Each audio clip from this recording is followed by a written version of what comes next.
আমাদেরকে বলছে কিলিগা খেলা দেখতে যাইবি, এই খেলা খেলা হইলো। আমরা অনেকে বাধা দিছে। মিরপুরে আমরা শুনলাম যে না আসলে বলে মারামারি হবে, তারপর আমরা জানের বই নিয়ে আসছি। তিনটা ওয়েট অস আইসি আফগানিস্তানের লগে, অনেক খারাপ লাগতেছে। তারপর এসেছি বাংলাদেশের জয় দেখার জন্য।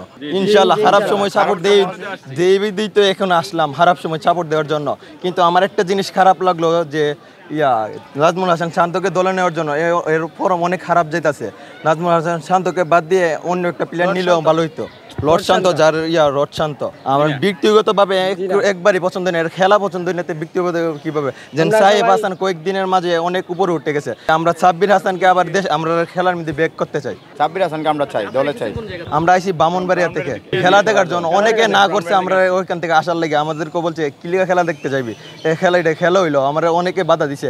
মিরপুরে আমরা শুনলাম যে না আসলে বলে মারামারি হবে, তারপর আমরা জানের বই নিয়ে আসছি। এক সপ্তাহ আগে আমরা অনলাইনে কাটছি, আমরা অনেক বাধা দিছে, তারপর আমরা আসছি জানের বই নিয়ে আসছি। আমরা খেলা দেখার জন্য, খেলা জিতবার জন্য। সবাই আমরা খেলা পাগল।